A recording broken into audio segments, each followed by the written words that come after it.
Number 5 on this list is the Falling Boy.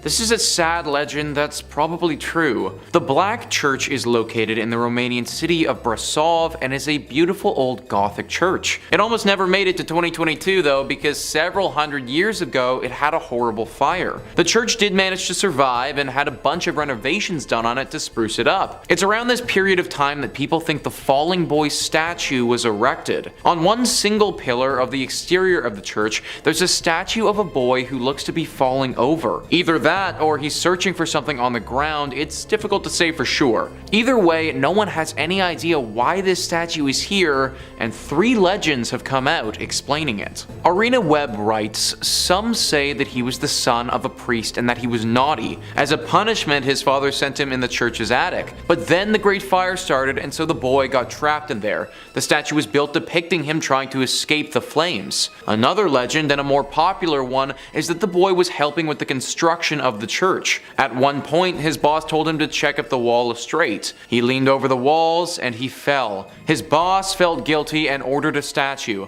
Others, though, say it was murder. They say that this boy was so good working at the construction of the church that a fellow worker got envious. He sent the boy to check the walls and he pushed him. The boy died, but the man couldn't live with the guilt, so he confessed shortly after. The other builders decided to make the statue in the boy's memory. So those are the 3 legends about the boy, and sadly all of them result in the boy's death. Now it's thought that his spirit still lingers here at this church, and if you're lucky, you may even be able to spot him. Comment down below what you guys think about this legend and which of the 3 stories you believe the most. Curious to know what you guys got. Number 4 on this list is the Pied Piper. You've most likely heard the name and probably the story of the Pied Piper before. If you haven't, then let me read off a great passage from Andre Diamond describing the tale. The Pied Piper legend originated in Hamelin, Germany during the Middle Ages. As the story goes, the town was struggling with a rat infestation problem and was desperate for relief. A mysterious man in pied clothing approached the mayor and promised he could rid the city of its problem in return for payment of 1,000 guilders. The mayor agreed, and the man played a magical pipe to lure all the city's rats to a nearby body of water where they drowned. When the piper returned for his reward, the mayor refused. As if visualizing a rat infestation was not traumatizing enough, the story then takes another sinister turn. Furious that he had been cheated, the piper soon returned to the town of Hamelin on St. John's and Paul's Day. As the grown members of the town attend church, the piper once again played his magical pipe through the streets, this time luring the town's 130 children from their homes. Depending on the version of the story, he either led them to the lake or into a cave, and none were ever seen again. Most versions agree there were a few children left behind. One was crippled and he could not keep up, one was deaf so he could not hear the music, and one was blind and could not see where the other children were going. When church let out, the survivors told the townspeople what had happened, and the rest is history. Now you're probably thinking, okay Nick, well what the hell does this have to do with Romania? Well, there's another version of this legend that says this man took the into Vaghis Cave and then after a time slowly let them out. Vaghis Cave is in Transylvania, and it's believed by the locals that this Pied Piper still lives there. They also think that this is the true version of the legend because there's a very large population of German-speaking Saxons in that area. These people are thought to be the descendants of the children who were taken so many years ago. Even to this day though, everyone still fears Vaghis Cave and still fears the Piper. Number 3 on this list is the Sacrificial Lakes. Most of the time when somebody enters a body of water, they're worried about becoming food to the fish that live in the said. Most of the time when someone enters a body of water, they're worried about becoming food to the fish that live in said body of water. What they usually aren't as concerned with is becoming food to the actual water itself. That's exactly what some people in Romania believe in regards to some of their bigger lakes though. Lake Vinderel, for instance, is known to some locals as a lake which will actually swallow people up. Even the most skilled swimmers who go here will drown and never be heard from again. Most of the time these bodies are never found, but there's a legend that says a piece of bloody flesh floats on top of the water at all times. Lake Vinderel is one of the most famous, but it isn't the only lake in Romania that has some dark lore around it. One lake literally swallowed up an entire town when a slope collapsed and forced the homes along with a church inside the water. People around that area often hear the ringing of church bells as they pass by the lake, thinking that the spirits of those who died in this tragedy still haunt the area. Because of all this death in these Romanian lakes, it's now believed that sacrifices must be made to keep the water at bay. Yep, that's right guys, what better way to stop people from dying in the lakes than to have people specifically die from the lakes? That's the train of thought, and it's most prevalent in the Maramureș region of Romania amongst the elderly folk who live there. They think that the only way to calm the dark spirits who clearly inhabit these waters is to occasionally offer a human sacrifice. Now I'm gonna be honest, I wasn't able to find exact details on who has been sacrificed or when, but I imagine that this has taken place at least once in Romania's history if there's an entire legend around it. I also find it kind of interesting that the Romanians don't have a particular demon or creature in mind who could be behind this. As of right now, it's just thought that there's a dangerous entity in the lake water and that sacrificing a human should relax that entity at least for a little while. Either way, if you're going to go swimming in Romania, then stay away from the lakes. Number 2 on this list is the World War II ghosts. There's a town called Okna Muirs, and in that town there's a very specific mansion with some very interesting lore surrounding it. That mansion is called the Teleki Mansion. This mansion is really interesting because it didn't actually see much fighting at all, but is currently haunted with ghosts from World War II. The ghosts of these World War II soldiers who haunt this place sadly caused their tragic fate themselves. One evening, the soldiers went into the mansion and decided to enjoy a little bit too much wine. The mansion had cellars full of nice quality bottles, and the soldiers definitely overindulged. In fact, they got so hammered that they decided to start firing off their guns in the basement before passing out. They passed out in the cellar, and it's said that from the guns that they shot off, the wine started filling up the room. They were far too gone to notice and actually drowned in said wine. Now these soldiers haunt the mansion and locals see them regularly. In fact, some blurry photos were taken back in 2011 of these ghosts in the place. Dying is obviously worst case scenario and never what anyone wants, but I guess the one thing that you can say for these guys is that they probably died at least happy. Number 1 on this list is the Nymphs of Sioclavina Cave. Deep in the mountains of Transylvania, through a long road of rivers and beautiful scenery, sits a forgotten cave called the Sioclavina Cave. This cave is full of crazy stuff from the past and has been a really important find for archaeologists studying Romanian history. Tombs, treasures, skeletal remains, and most important, potential evidence of nymphs are all found in this mysterious cavern. In case you aren't familiar with what a nymph is, then Britannica tells us that they were usually associated with fertile, growing things such as trees or with water. They were not immortal but were extremely long-lived and were on the whole kindly disposed toward men. These were women in Greek mythology who were considered divinities. It's believed that this cave may have once been the home to some of them. The treasure that's been found here, some of the inscriptions that are on the wall, the overall environment outside the cave,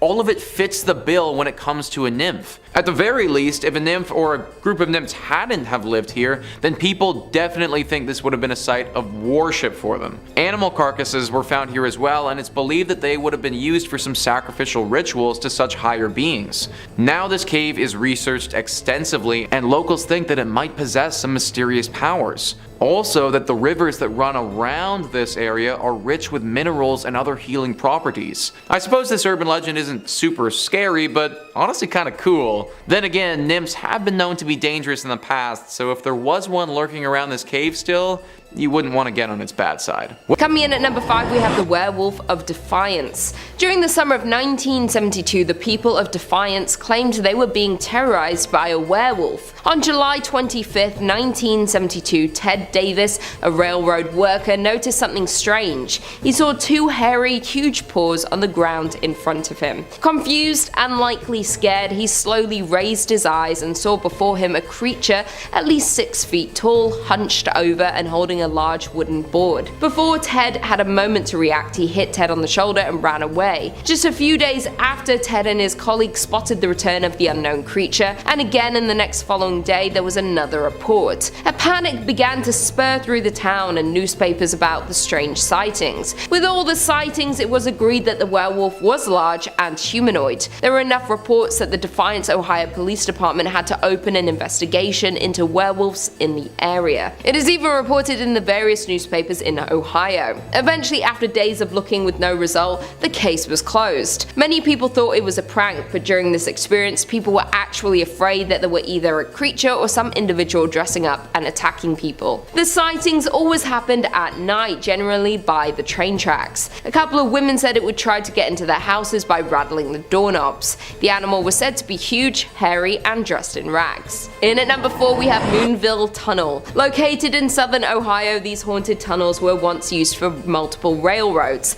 The abandoned coal mining town of Moonville near southeastern Ohio was founded in 1856. At its peak, the town was home to about 100 miners and their families. Little remains of the abandoned coal mining town of Moonville except for a few foundations, a nearby cemetery, and an old railroad tunnel. Due to deterioration, the majority of the tunnels were abandoned, with some filled in for safety reasons. Now only a few remain open, one of which is famously known for being haunted. The railroads were the only route to Moonville, but throughout the years many people have died near the tunnel and train tracks. This is due to the fact that the tunnels were so narrow it was not possible for pedestrians to walk alongside the tracks in the tunnel while a train was passing through, which resulted in numerous fatalities. It is said that the Moonville Tunnel is haunted by ghosts of locals who died from being struck by passing trains. Legend has it the ghost of a man who was killed instantly by a train passing through the tunnel wanders along the track bed near the old tunnel at night. One of the most famous deaths at the tunnel comes from a brakeman worker. Around 1859, a brakeman for the railway fell asleep, and sometime during the night he was awakened by the sound of his train leaving the depot. He arose, stumbling onto the train track and falling beneath the wheels of the train. The brakeman never recovered from his injuries, and the ghost of the man is said to be stumbling down the tracks within the tunnel with a lantern in hand, still trying to catch the train before it leaves Moonville Station. This is why most who claim to have sighted the ghost of Moonville Tunnel say that he carries a lantern and is sometimes seen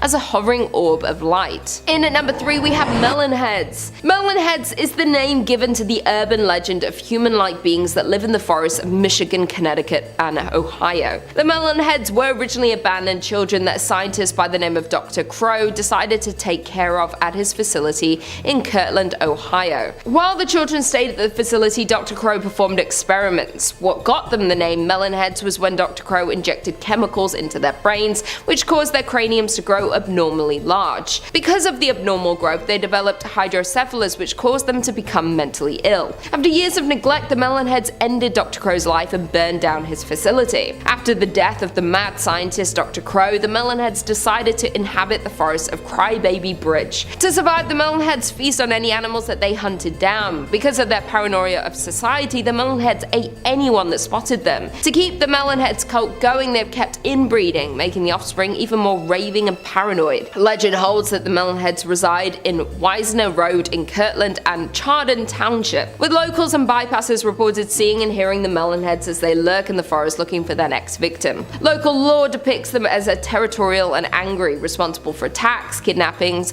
and theft of pets and livestock for food. An explorer even wrote a book about the first person encounter with Melon Head. Kelly Topradosian claims that she was exploring the grounds of the then abandoned Felt Mansion and her friends one night when she saw a small human in the distance. They had an unusually large head, but she wasn't scared. Then he started walking towards them. In at number 2 we have Myrtle Hill Cemetery. Residing in Cleveland, Ohio, the Myrtle Hill Cemetery is one mysterious and scary resting place. This legend starts with a 3-foot round granite memorial that pays homage to a witch by the name of Stoskopf. Local legends explain that old lady Stoskopf murdered her family and tossed them in a well. When the townsfolk discovered the grisly truth, they sentenced her to death. When she was buried standing up, and a massive gravestone was placed above her to weigh her spirit down. Though that being said, the legend was likely inspired by the real-life slayings carried out by Martha Wise. Martha poisoned her family's water supply and ultimately killed 3 family members, only a mere mile away from where the Witch's Ball stands today. Early on, Wise claimed the devil made her do it, with the plain dealer reporting more than 120 25 witnesses were called to testify to Wise's insanity, stating that sometimes she barked like a dog and frothed at the mouth, that she wandered the woods at night and caught several barns on fire. Wise served most of the rest of her life in Marysville Reformatory, where she died at 89 in 1971. Although she's buried in Marysville, her victims are all buried within a couple of 100 feet of the Stahls spherical monument, which wasn't installed, according to local residents, until at least the early 1940s. Locals say that if you touch the stone at night and it's warm, it means that the witch has escaped and she's on the hunt for her next victim. Many can't help but believe that the cemetery itself is haunted, and out of curiosity, many people visit the cemetery and trespass at night to try to interact with its resident spirits. And finally, in at number 1, we have Rogue's Hollow. From the tales of a haunted mill and a crybaby bridge to a shaking graveyard and a headless horseman, Rogue's Hollow is known to be one of Ohio's most haunted areas. You can explore the park today, just be sure to stay away after dark, as that's when the ghosts come out to play. Ohio Rogue's Hollow was once a populated mining village, but very few remnants of the coal mining town remain now. The town was actually once a place notorious for outlaws and gangsters to hide out. Shootouts and robberies were common here, and these continued until the early 20th century. In spite of the town's crooked reality and a peculiar tale, creepy things continue to happen here. There have been multiple reports of sounds of a crying baby at night, shaking grounds at a graveyard, and ghost sightings that haunt the abandoned town. The abandoned mines around Rogue's Hollow are full of ghosts of miners who perished there in cave-ins and accidents, with reports of tools being picked up by unseen hands in the black shafts chipping away at veins of coal. Though the entrance to the mine has been permanently blocked, and the walkway near the mine shafts are equally plagued by residents of the spirit world. One old legend that haunts the town is of the Chidester Mill ghost. The ghost was believed to belong to a mill worker who fell into the wheel and was crushed beneath the churning waves. The ghost guarded the area and is filled with jealousy and spite. Because of the negative energy this ghost brings, he supposedly started a fire in the Chidester house when an outsider expressed interest in purchasing it. A more modern legend is the Crybaby Bridge. At the bottom of the hollow, a bridge crosses Silver Creek. According to legend, a car traveling across the bridge slid on ice and plunged into the creek. Its occupants were no longer alive. Today, you can hear the cries being heard from the surrounding woods. There are an endless amount of ghost stories circulating about the old mining town of Rogue's Hollow, with eyewitnesses reported seeing women in frontier dresses, hearing old trains, crying and floating tools, leaving us even more certain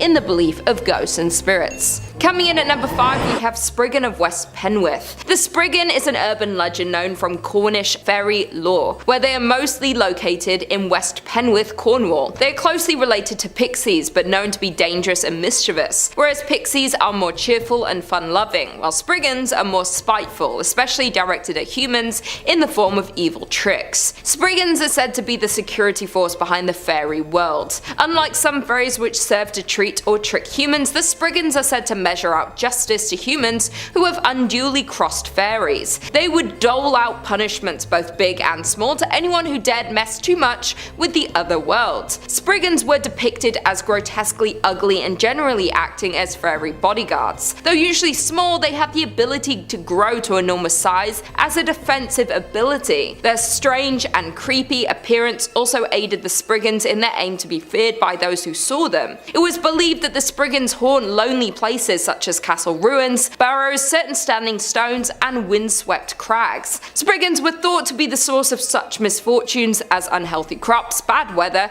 and illness, especially in a time when the mechanics of such things were not fully understood. They were also said to be busy thieves, targeting those who offended them. They are known to steal small children and replace them with their own kind, leaving behind one of their own ugly large-headed children. Quote, one of their common traits was to lead lonely travelers into swamps or near dangerous and crumbling cliffs, a factor they share in common with the will-o'-the-wisp and the pixies, although the pixies would not lead people to dangerous places. If you want to avoid being punished by the Spriggans, the easiest thing you can do is make sure not to offend any type of fairy folk in any way. The second thing you can do, avoid tempting them. Even if you haven't initially done something to offend their fairy folk, the Spriggans may still be tempted to enact a little pre-revenge, just in case you were to wrong the fairy folk. stroke. In at number 4 we have the Pendle Witches. Pendle Hill was once the home of wolves and wild boar. It is also the location of Britain's biggest witchcraft trial that took place over 400 years ago. The Pendle Witches lived in the early 1600s at a time of religion and superstition. Catholics and those suspected of witchcraft came under more scrutiny than ever during this time, and the king brought in the fatal penalty for those found guilty of witchcraft. The 12 Pendle Witches, all local women, while 6 of the Pendle Witches came from one of 2 families, were charged with the murders of 10 people by the use of witchcraft. Perhaps the most notorious witch trial of the 17th century, the legend of the Pendle Witches is one of the many dark tales of imprisonment and execution at Lancaster Castle. 1 woman died while held in custody, 11 went to trial, 1 was tried and found guilty at York, and the other 10 were tried at Lancaster. Only 1 was found not guilty. The story began with an altercation between one of the accused, Alison Device, and a peddler John Law. Alison, either travelling or begging on the road to Trawden Forest, passed John Law and asked him for some pins. He refused and Alison cursed him. It was a short while after this that John Law suffered a stroke, for which he blamed Alison and her powers. The deaths of the 4 other villagers that had occurred years before the trial were raised and the blame laid on the witchcraft performed by another suspected witch in the area. Coming in at number 3 we have Catty. The Catty is known to be a ghost-like cat covered in all black fur, besides a small white spot on its chest. This creature haunts the Scottish Highlands. The size of the Catty is said to be close to the size of a large dog. One of the theories about the Catty suggests that they aren't fairies but are actually witches that have the ability to transform back and forth between human forms and cat form. This, however, could only be done 9 times, with the final transformation into the cat being permanent. This is often referenced as the origin for the concept of cats having 9 lives. Those in the Highlands did not trust the Catty because they believed that these creatures are soul thieves. The common belief was that the Catty could pass over the corpse of the dead prior to burial and steal the soul from someone before the gods had claimed it. Special watches were set up to guard the dead, known as Fail Fadalak, which means late wake. Those on this watch would attempt to keep the Catty away from the room containing the corpse by distracting it in a variety of methods, such as using catnip, riddles, games and music. The Catty was believed to be fond of warmth, and therefore fires were never lit near the body so that they were not attracted to the area. The Catty was feared due to the belief that it was a harbinger of death, much like the Grim Reaper. Although mostly a silent hunter, the Catty would sometimes let out 3 blood-curdling howls that could be heard from miles around. Those that heard the howls would need to reach a place of safety before the 3rd howl, or they would be overcome with fear and would die from sheer terror. Coming in at number 2 we have Black Dog of Bunting Nook. Don't be fooled, this isn't just an ordinary suburban dog. The Black Dog of Burning Nook has been described to have dark black fur, snarling fangs, black eyes and great in size.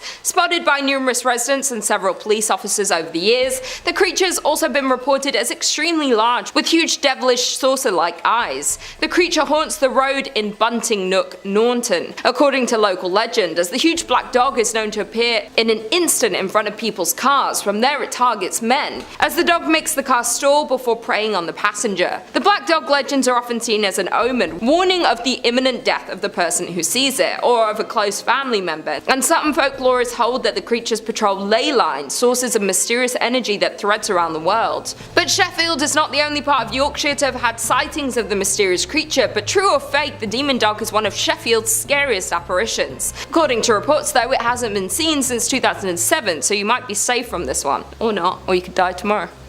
We could all die tomorrow. And finally, in at number 1, we have Hairy Hands of Dartmoor. The Hairy Hands of Dartmoor is a ghost story that focuses on a stretch of road which supposedly had a high number of accidents during the early 20th century. The suggested cause for the loss of control of these vehicles was given to be supernatural activity interfering with the vehicles. According to the stories, the hands appear suddenly, seize the steering wheel of a car or the handlebars of a motorcycle, and then force the victim off the road. In these early cases, the hands are described as being invisible. To further back up this claim, since around 1910, drivers and cyclists had allegedly been reporting unusual accidents, the victims reporting that their vehicle had swerved violently and steered off the side of the road. Some described that it was as if something had wrenched the vehicle out of their control. This could happen to cars, motor coaches, cyclists and even pony and traps. In June of 1921, Dr. E.H. Helby, who was at the time serving as the medical officer nearby, lost control of his motorcycle and sidecar. In the sidecar was seated his his 2 children who survived. He had just about enough time to warn the children to jump before he was thrown from his bike and met his final fate. His children related that as he shouted at them to get to safety, he was fighting against an invisible force in his efforts to control the bike. On August 26th of the same year, a British Army captain lost control of his motorcycle and was thrown off as well. He was known to be a very experienced rider. In response to questioning him, the captain stated that it was not his fault, and believe it or not, something drove him off the road. A pair of hairy hands closed over his. He apparently felt them as plainly as ever. He fought them for all he was worth, but they were too strong for him. They forced the machine into the turf at the edge of the road. Further proof of the hands can be found in Michael Williams' 2003 book Supernatural Dartmoor, where the author was told by journalist Rufus Endell that he was driving near Postbridge when a pair of hands gripped the driving wheel and he had to fight for control. When he successfully avoided crashing his car, the hands disappeared. Rufus asked that the story not be published until after his death, so we don't have the opportunity to further check out the report. Number 5 on this list is Stahls' Gateway to Hell. Anything named Stahl was just doomed from the start, guys. Thrillist says the tiny town of Stahl has counted very few residents since it was founded in 1856. The most famous is rumored to be Lucifer himself, who some say appears at the town cemetery on Halloween and spring equinox. They say he uses the site where a roofless church once stood as a portal to and from hell. Some say that he's drawn to the site of frequent witch hangings. Others believe one of the graves actually contains Satan's own child. Either way, new graves continue to be dug despite signs warning against trespassers, perhaps referring directly to the Prince of Darkness himself or the cults that are rumored to flock to the grounds. The first published article about the horrors are traced back to a 1974 article in the University Daily Kansan, though whispers about evil have persisted since 1900 or so. In 1998, the hanging tree was torn down to stop people from visiting. It hasn't lessened the need for a small town to bolster an annual police presence to deter visitors looking for a glimpse of the devil himself. So we have witch hangings here, we have cults that flock here, and then we also have the worst thing of all, the literal devil potentially calling this place home. How could somebody decide to name a town Stahl? That is way too close to the word skull and it's just destined for failure. People have been smart enough not to live here all that much, and as Thrillist has said, the residents are few and far between, but it doesn't change the fact that this place is deeply haunted. If the devil truly does live here and there is a portal to hell, then there's no telling what other crazy things can happen here. Maybe there are few residents around because the devil has been taking them. I also think it's interesting that there are more police around this place. Why would there be a bunch of police around an area where there isn't that many people? Maybe the government knows something about this place that we don't. Maybe they're hiding something and don't want locals finding out. It's just a theory, but based on the rumors around this place, I could believe it.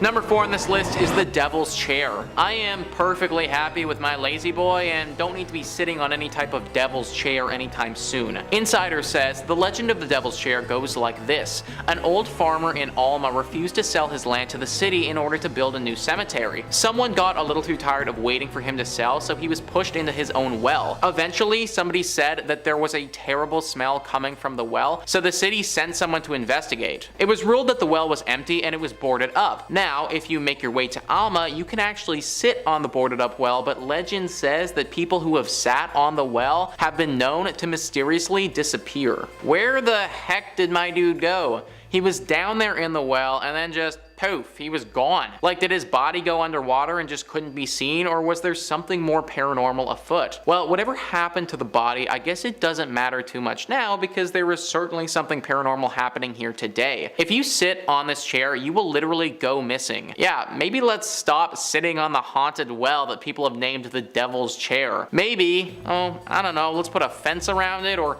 better yet, let's just destroy the damn thing. Number 3 on this list is Sawyer Castle. Sawyer Castle is currently haunted by the ghosts of 2 lovers who left this world far too soon. Ranker says, this haunted Kansas mansion has many gruesome tales attached to it, but certainly the most awful one involves the tragic suicides committed by a husband and wife during the Civil War. The owner of the house had gone to fight and instructed his wife to wait for the arrival of a particular ferry that he would be coming home on. When her husband did not return on that ferry, she assumed him dead and hung herself in the bell tower. However, he was in fact still alive, alive, and upon his arriving home he found his wife dead and killed himself out of misery. It's said that strange lights and noises emanate from the house's bell tower to this day. This story is very similar to that of a classic play, Romeo and Juliet. Two lovers, held apart by something out of their control, take their own life in what is a clear miscommunication. Even though this was horrible, I suppose that they sort of got what they wanted. Now they're together forever, but just in ghost form. Of course, they can't just let this lie though and have to haunt this place and ruin everyone else's life who's still living here. Maybe they think that because they're still together and technically still around,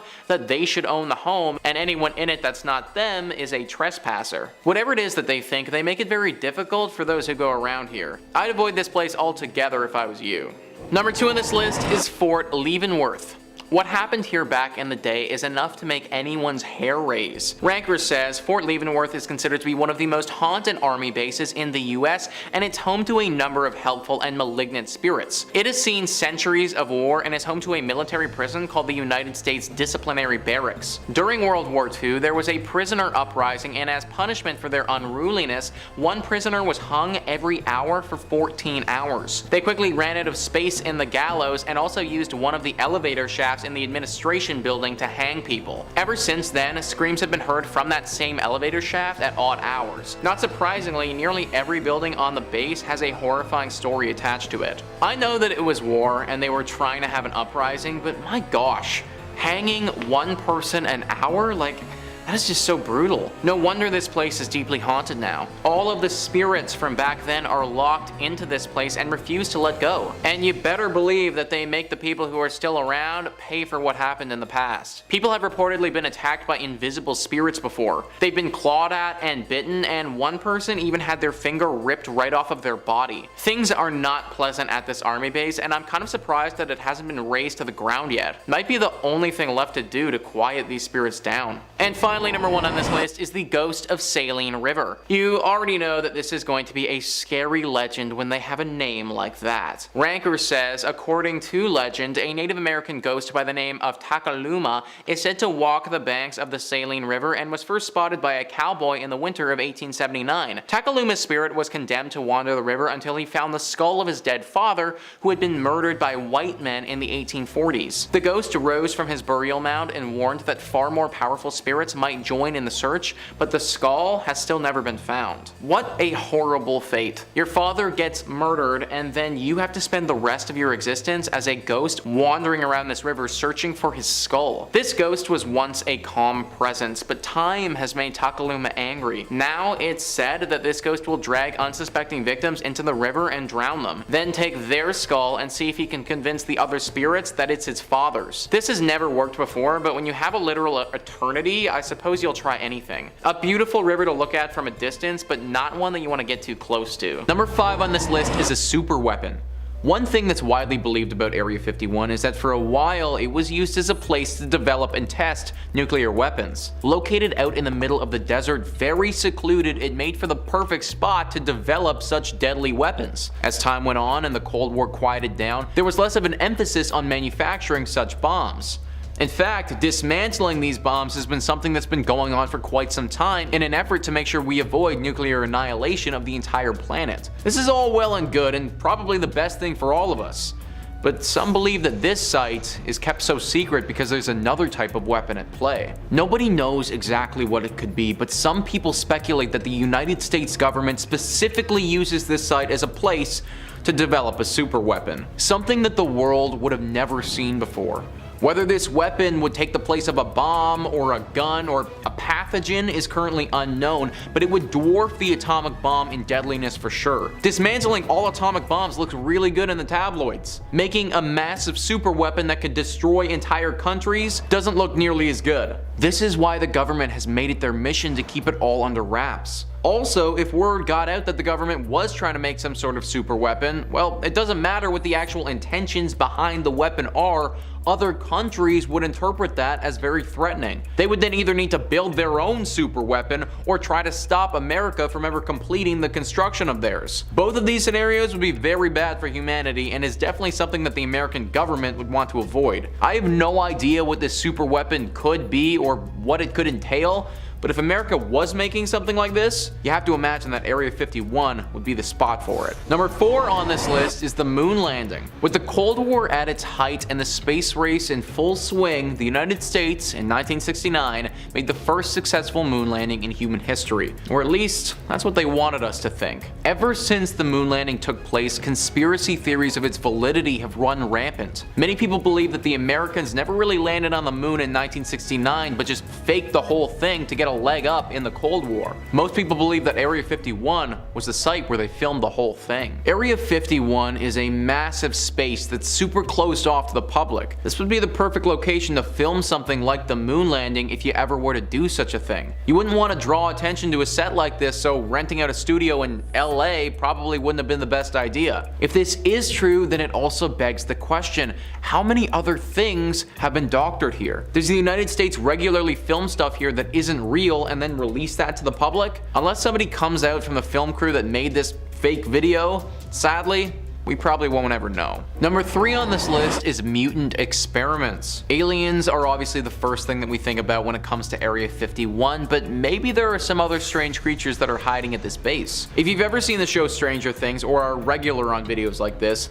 then I imagine you've probably heard of the project MK Ultra. If you haven't, then this was an illegal project conducted by the CIA starting in the 50s to try and wield the power of mind control. Through a series of horrible experiments, the CIA would take people, often give them large amounts of hallucinogens, and then subject them to forms of psychological torture. Lots of the people that took part in these experiments were horribly scarred for life, and most of them never recovered. This whole process broke so many human rights violations and really was not a good look for the American government. They eventually stopped in the 70s, and when this info was finally released to the public, faced some pretty bad backlash because of it. Experiments of this nature may not be happening anymore, but many have speculated that something similar could very easily be going on at Area 51. In 2018, new documents were released about MK Ultra, and it showed that the CIA had 6 dogs run, then stop, then all turn around and run back, all from implanting brain chips in them.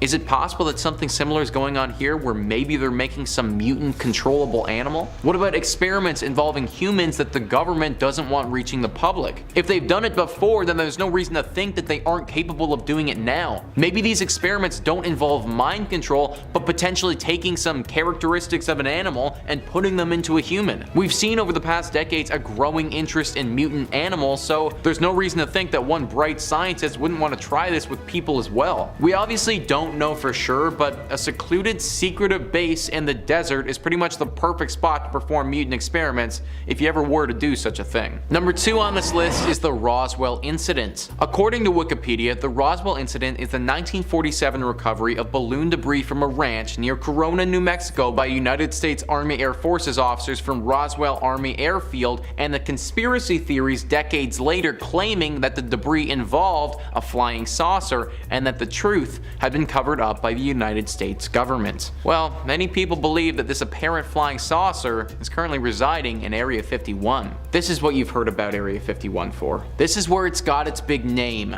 alien tech. This site is used as a secret base to investigate alien technology. This alien tech is getting regularly tested and experimented with by the government at this site. Some believe that America got these UFOs, brought them to this site, and now are trying to reconstruct them and use that technology to build their own advanced spacecraft. Whether the spaceships that they're in possession of have advanced weaponry on them, that's unknown, but one has to imagine that they would contribute to warfare in some capacity. One also has to imagine that if America got access to flying saucers in 1947, that they've probably succeeded by now in their attempts at remanufacturing said flying saucers. Who knows what sort of crazy otherworldly tech is being stored in Area 51 that is super top secret? How much does the government actually know about extraterrestrial life that they aren't telling you? I can't say for sure, but I'd hedge my bets that the answers are in that base. Number 1 on this list is aliens. We just talked about how they probably have alien tech chilling at Area 51. Well, how about the actual extraterrestrials who made that tech? Many people believe that Area 51 is not only a spot for testing alien equipment, but also a holding spot for any aliens that the government has come into contact with. It's very likely that these aliens are already dead, but I also don't see why it wouldn't be possible for them to potentially have some of these aliens alive and just locked up. Having alien life locked up in a very secret base is something that you wouldn't want getting out to the public, but it isn't just humans you'd need to worry about. If this is true, and this info was confirmed and then leaked to the public, well, I can only imagine the species of alien that our prisoner belongs to would want to get their friend back. If they were intelligent enough to get to this planet with supposed advanced technology, then we can only assume that they're a superior being to us. Having a superior being pissed off with the entirety of the human race probably isn't the best idea and something that should be avoided at all costs. Also, even if this alien's friends didn't care and just left their buddy behind, well, the panic and chaos that this would cause in the world would be insane. One would have to assume that other countries would be demanding to investigate the alien for themselves, that the global public would want answers and would be irate if we didn't get them, that people would start to lose their minds worrying about the possibility of aliens attacking the planet. It makes perfect sense why the American government wouldn't want people to know about such a thing. And honestly, when I think about it more, maybe ignorance truly is bliss when it comes to Area 51. At number 5, we have Empire State Building Bermuda Triangle. We've all heard about the Bermuda Triangle. Also known as the Devil's Triangle, it is loosely defined as being a region in the western part of the North Atlantic Ocean. A number of aircraft and ships are said to have disappeared under mysterious circumstances. Since then, planes changed their flight path to avoid the triangle. Others avoid going anywhere near it altogether. But did you know New York has its own version of the Bermuda Triangle? It is located in Midtown, more specifically a large radius around the Empire State Building. Starting in 2008, drivers started to complain about the 5-block radius around the Empire State. Their cars would inexplicably die and refuse to start up again. It was almost every day, says Ronnie Yakubovich, manager of NYC Tire and Auto Care. He went on to explain that he would pick up the cars and tow them outside of the radius and they would suddenly start to work as normal. His best guess is that the radio signals from the broadcast beacon on the tower were disabling alarm systems in cars and preventing them from starting. But if that was so, why did this only start in 2008? The Empire State Building was opened in 1931, so why did this start so recently? I guess we'll never know what is causing the phenomenon. Maybe just avoid the area if you can. In at number 4, Super Rats of Hurricane Sandy. One New Yorker told the story of him and his roommates. They had lived peacefully in a 5th floor loft for years with barely a cockroach invading the space. Then, the winter after Hurricane Sandy, the noises began, scratching and scurrying. I walked into the kitchen one day and saw a rat the size of a small cat crawling across our food shelves, Kevin says. Traps and an exterminator proved ineffective. It was baffling that the rats would find their way to the 5th floor. Then the roommates read reports about rats fleeing inland from flooded subway tunnels after Hurricane Sandy. A theory was going around that the weaker rats were wiped out and the surviving rodents bred a new generation of tougher, meaner super rats. There are reports of super rats even today. Some businesses demand that the city steps in and does something as outside dining became more normal within the last year. The diners were being harassed by the giant rats. Many diners have had to leave due to the dangerous nature of the giant animals. They claimed the rats were getting increasingly hungry with the lack of tourism, leaving them with less to feed off on the streets.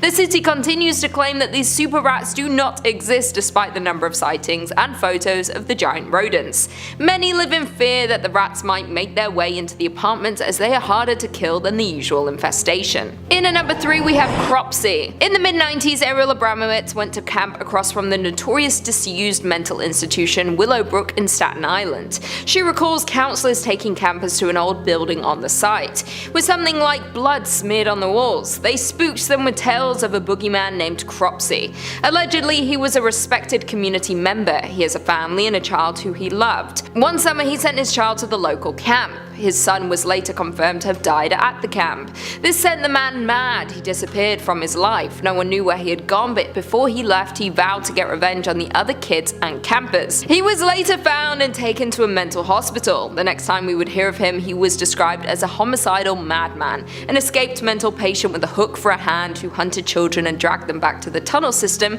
that lay under the abandoned ruins of the old Seaview Hospital, a former tuberculosis sanitarium. Soon the urban legend would would be unmasked as Andre Rand. Rand worked as a janitor at the Willowbrook State School on Staten Island, a place whose name alone has the power to frighten adults and children alike.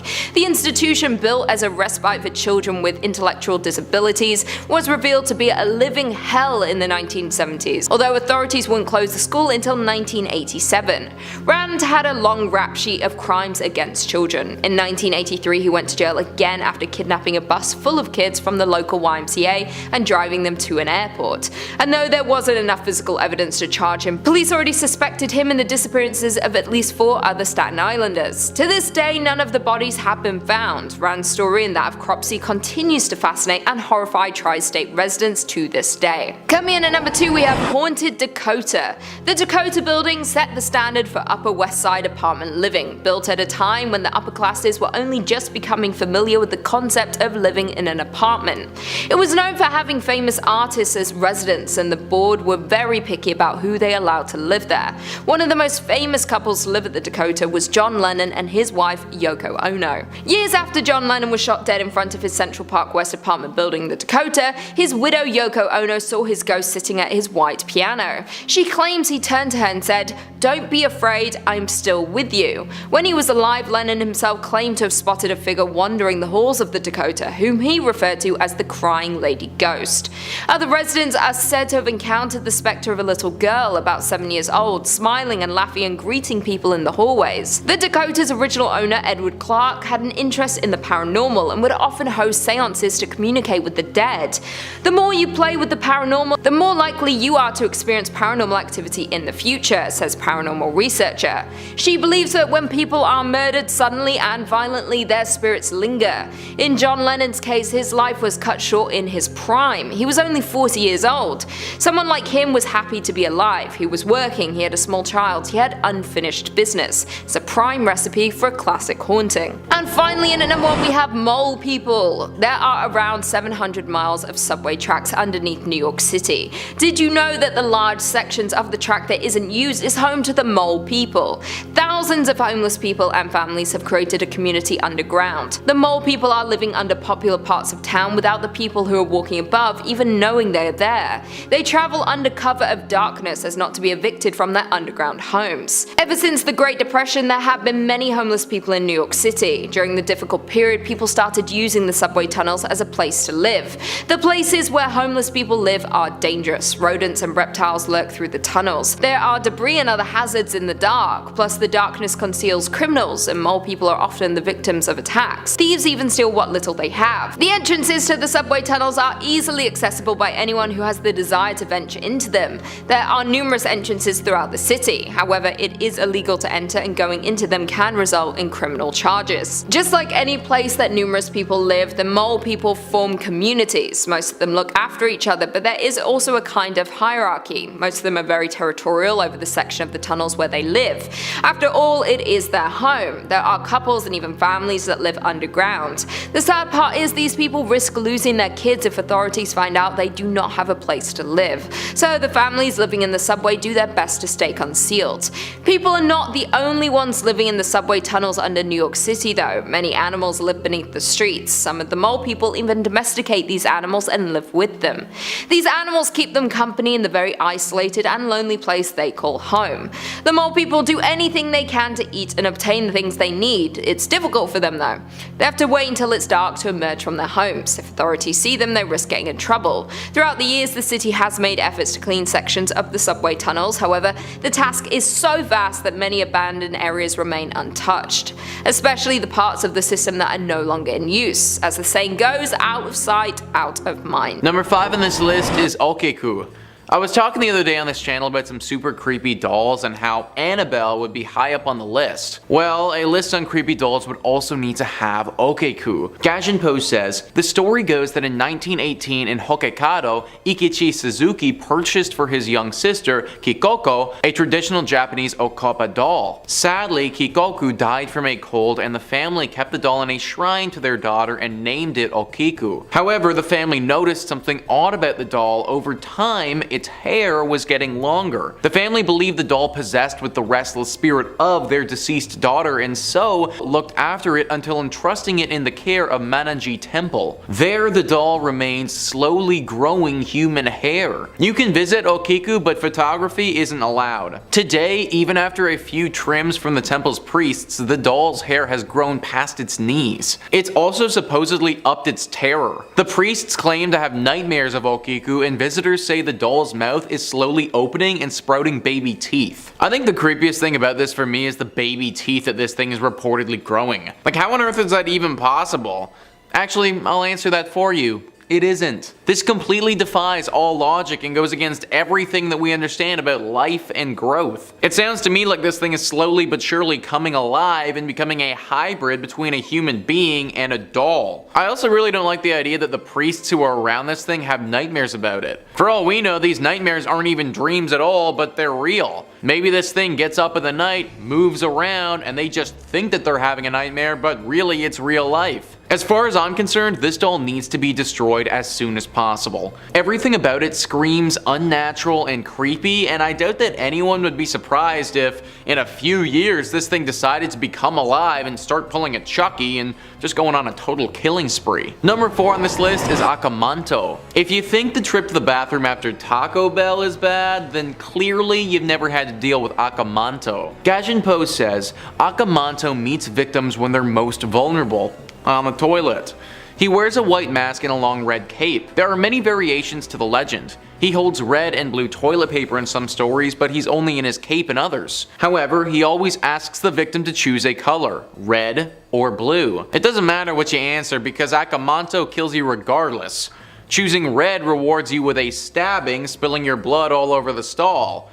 If you answer blue, Akamanto either suffocates you or sucks out your blood, leaving you blue-faced and dead on the floor. So your best bet is to either ignore the fiend or run away. Akamanto's origins are a mystery but are likely inspired by the Japanese school toilets where the grisly murders occur. In Japan, every English teacher can attest to being in an eerily large yet empty school with a bathroom furthest away from the others, old and unkept. Moreover, who wants to answer questions while trying to take a number 2? This is honestly the worst demon I think I've ever heard of, guys. Like, literally, screw you, Akamanto. It's been a long, tiring day so far. I'm exhausted. I just need to take a tiny break to go and take a poo, and yet here you are trying to kill me. Taking a dump is supposed to be relaxing, freeing experience. For a few minutes, I get to be transported away from where I am and just chill. Ruining that tiny time period that we get in the day to ourselves is pretty freaking lousy. Most of the time, I recommend running away from demons or outsmarting them. But I don't know, guys. I think with this dude, I'd be so pissed off that my poo's getting interrupted, I might just have to throw hands. If I died defending toilet time, then you know what? At least I know I died valiantly. Number 3 on this list is Morocca Castle. Morocca Castle is a beautiful Japanese castle. Problem is that the weather is not nearly as nice. In fact, it's almost always raining at this castle. Rarely a few hours ever go by without rain coming down a little bit at this place. Well, believe it or not, this isn't just some fluke of nature.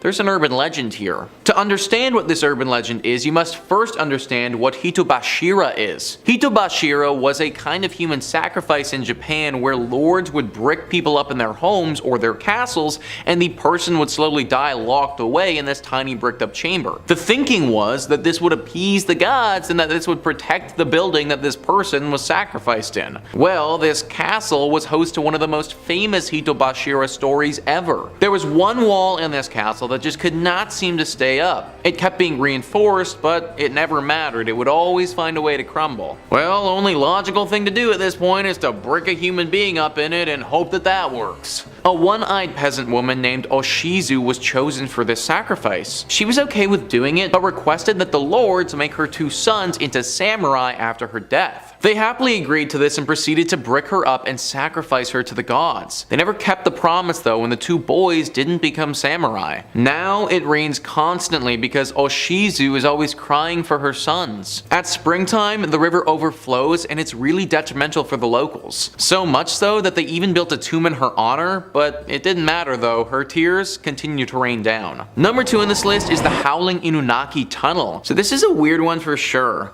The tunnel is only one part of the legend because on the other side of the tunnel is a mysterious village that hardly anyone has ever been able to see. Gaijin says, supposedly located deep in the Inunaki countryside of Kyushu's Fukaku prefecture, this abandoned village is said to only be accessible through Inunaki Tunnel. The stories say that all who enter the village are doomed to a violent death. These myths and tales also seem to mention that there's some sort of official sign stating the Japanese constitution is not in effect past here, meaning that all who enter are on their own to face the real or supernatural horrors that await. The tales, however, were likely inspired by a brutal murder that actually took place in Inunaki Tunnel. The tunnel, being remote and rarely used by traffic, was a popular spot for gangs. One afternoon in December 1988, a group of teens kidnapped, robbed, and tortured a 20-year-old boy before burning the young man alive deep within the tunnel. Today, Inunaki Tunnel, or Howling Dog Tunnel in Japanese, is considered one of the most haunted places in Japan. Large concrete bricks block its entrance. No one knows if the village beyond this tunnel is real or not, and it's kind of impossible to ever find out because if you ever actually got there, then you just die immediately. Even if this place is real though, clearly this tunnel has seen its fair share of death over the years with the story of the boy. The government has literally just written it off completely and doesn't even seem to care what goes on here. This is definitely a spot to avoid in Japan. The consequences could be dire if you go here. Number 1 on this list is Uchisake Ona. This is by far one of the most famous Japanese urban legends and certainly one of the scariest. Scoop Whoop says, considered to be the wife of a samurai warrior who slit open her mouth when he found out about her infidelity, Uchisake Ona has an interesting urban legend surrounding her. She walks on the streets after sunset on foggy days with her face covered with a surgical mask approaching travelers. She then asks the travelers if they thought that she was pretty, and most would answer with a yes. Well, she'll then remove her mask, exposing her slit mouth. She'd then ask the traveler again if they thought that she was pretty. If they answered with a yes again, she produces a pair of scissors and slits their mouth open. If they say no, then she'll produce a scythe and then cut them in half. Apparently, the trick is to answer saying that she looked average, which would confuse her and she'd have to leave. I've never heard a story where telling somebody that they looked average ended well, but I guess that's what we have here, guys. The sightings have been very frequent around Japan, and it's kind of conventional knowledge now that if somebody ever approaches you asking this question, proceed with serious caution. Maybe just proceed with caution if anyone approaches you and says that though. Kind of a strange opener if you think about it. Number 5 in this list is the Arkansas Highway 365. There's quite the tale that surrounds this highway in Arkansas, one that makes driving on it quite scary. Arkansas.com says, years ago a young man was driving down Arkansas 365 south of Little Rock when he saw a young girl on the roadside. He offered to give her a lift and draped his coat over her shoulders because she was cold and soaked from the rain. She gave him directions to her house. When the young man got out of the car and walked around to the other side to help her out of her seat, no one was there. Confused, the man walked up to the house and knocked on the door. A woman answered and she explained what had occurred. She said, that young girl is my daughter who was killed years ago. She hitchhikes back home once a year. The young man then drove to the cemetery to see the young girl's grave. There he found his coat draped over her tombstone. This is just one of the stories of this young girl, but this happens, as the woman suggested, once a year. Once a year, a good Samaritan who is simply trying to help the young girl will be fooled into driving a ghost around for a few hours. I have no idea how that dude, after getting to the cemetery, was able to get in his car and keep driving after that. Like, the second I saw my coat dangling from the tombstone like that, I would immediately tapped out. I couldn't figure out what time of year this happens at, which is too bad, because then I could have warned you guys, but be aware that it will happen without fail at least once. So if you do see a young girl on the side of the road along this highway, definitely stop to help, but just know you might be picking up a ghost. Number 4 on this list is Mary Walters. The legend of Mary Walters goes hand in hand with the legend and haunting that surrounds Curran Hall. Arkansas.com says, currently the home of the Little Rock Visitors Information Center, the house was originally built by Colonel Ebenezer Walters for his young bride Mary. Mary Walters was never able to see the completed structure as she died in childbirth just before the house was finished. Grief-stricken, Colonel Walters left the state and the house was owned by several different people, some of whom have reported experiencing the presence of Mary Walters. Visitor center staff have also experienced eerie occurrences, including a picture coming off the wall and a coffee machine making coffee with no grounds or water present. Mary Walters apparently haunts this ground now and the areas surrounding it. Nobody really knows what it is that she wants, just that she's here all the time, haunting everyone and everything. I guess she must really be fascinated by the coffee maker though, because that's often a device that she haunts and messes with. Maybe just technology in general is something that gets to her. Considering she never got to see this building get finished, to see it now, totally finished, and also with literal futuristic stuff in it would be kinda crazy. Well, I guess normal stuff for us, but futuristic stuff for her. Either way, she isn't said to be a dangerous ghost, just an annoying one. Be wary if you ever end up at Curran Hall, Mary Walters might be watching. Number 3 on this list is the Clayton House.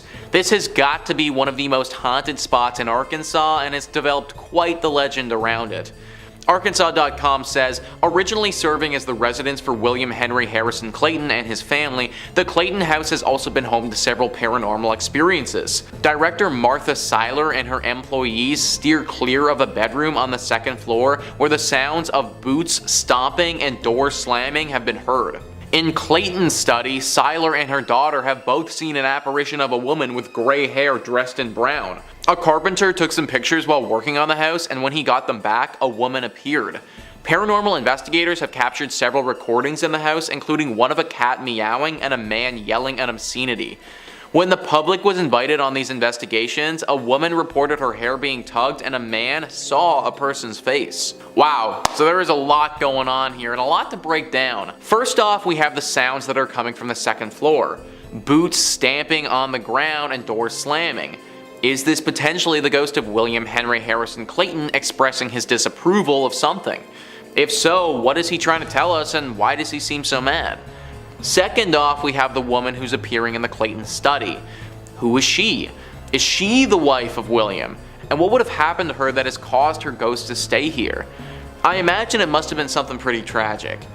Then we have a carpenter taking pictures and a woman show up in them who wasn't there. Is this the same woman who was in the study, or is this a different woman entirely? And finally, we have some paranormal investigators capturing literal recordings of the ghosts and ghouls who reside here. Also, they captured a cat too. Don't know if that was just a cat or a ghost cat or like what the cat has to do with it, but now we have to factor that into this mess of a place as well. One big circus of ghosts is what this house is, and the thing that has stumped everyone is why. From my research, I couldn't find any horrific tragedies that went down here. It's just an old house. I guess sometimes it really do just be like that, and this place was just meant to be haunted. Number 2 on this list is the Allen House. What is it with Arkansas and these creepy houses, man? And they all have creepy names too. Like the Allen House. Who the heck would want to stay at the Allen House? Anyways, Arkansas.com says, built in 1906, the Allen House is located along North Main Street and features Gothic-style architecture and wrought iron fencing. The house was planned by local businessman Joe Lee Allen to be the most impressive house the town had ever seen. Unfortunately, in December 1948, the family experienced a grave tragedy. Their daughter, Liddell, consumed mercury cyanide-laced punch in the house's master suite. Out of grief, her mother sealed off the room and it would not be entered by anyone for nearly 4 decades.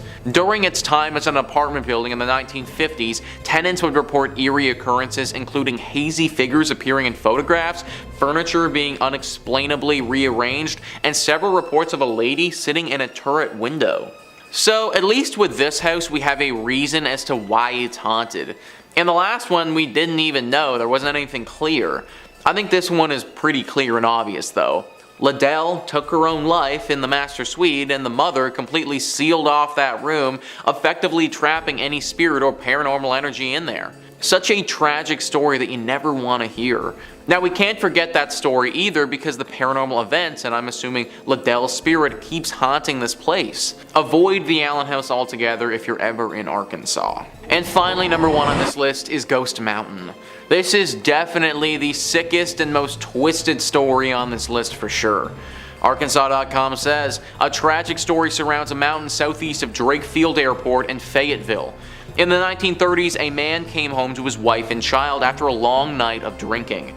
His wife had been up all night caring for the sick child whose incessant crying had made the inebriated father furious. In his anger, he grabbed the baby, stumbled outside, and threw the child down their well. His wife grabbed the well's rope in an attempt to save the baby, but the father cut the rope, leaving the wife and child in the well.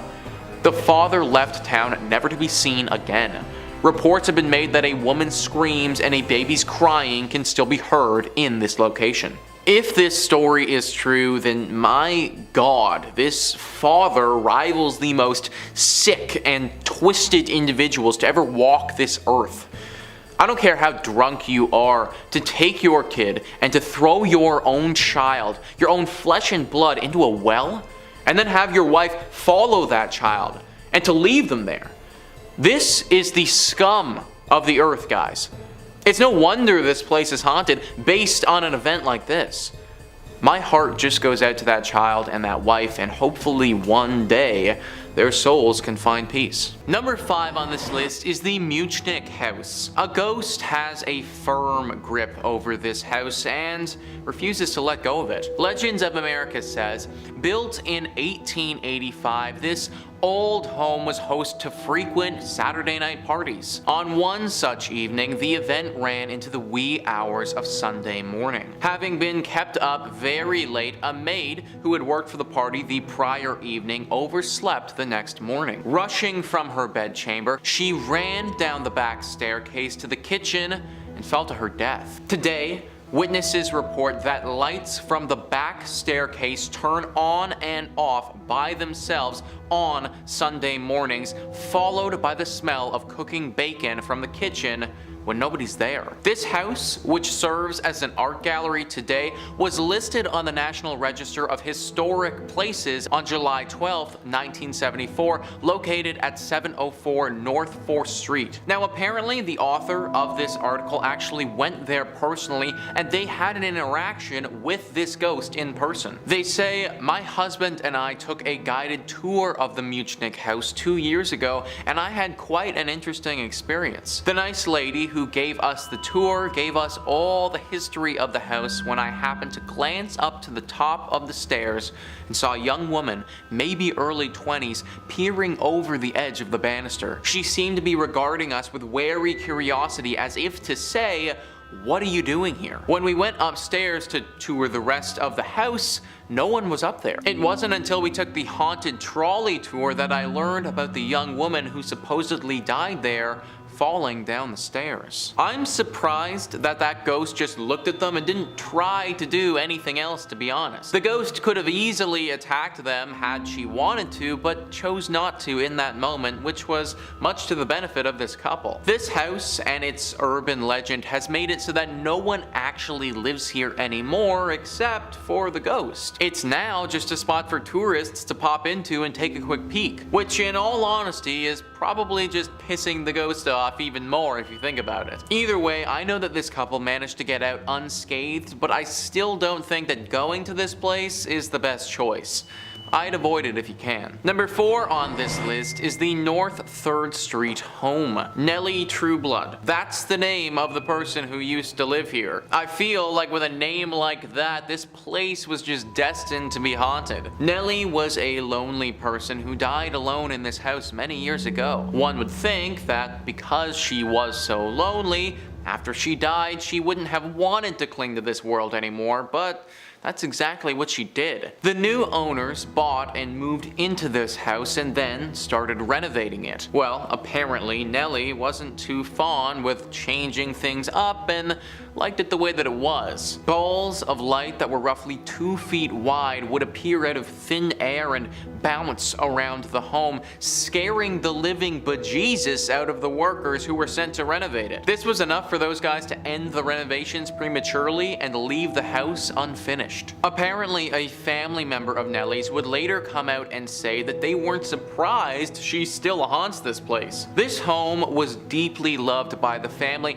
and it would make sense that she would want to keep it the way that it is. The family member assured people that she wouldn't hurt anyone, but after seeing the orbs, no one was buying into it. This home was officially listed as unlivable thanks to Nellie and her ghostly presence. Stay away from this place if you don't want Nellie and her orbs to come after you. Number 3 on this list is Theater Atchison. The people of Kansas are gonna need to be looking to find their live performances elsewhere if they don't want to get haunted. Legends of America says, built in 1913 as the first Church of Christ, the building was modeled after the architectural lines of its mother church in Boston. In 1973, the Presbyterian Church bought the building, and 10 years later, they created a community theater organization. Today, the building is known as the Presbyterian Community Center and is home to Theater Atchison. Allegedly, it is also home to an unearthly spirit. Guests often describe feeling an unknown presence with them while visiting the theater,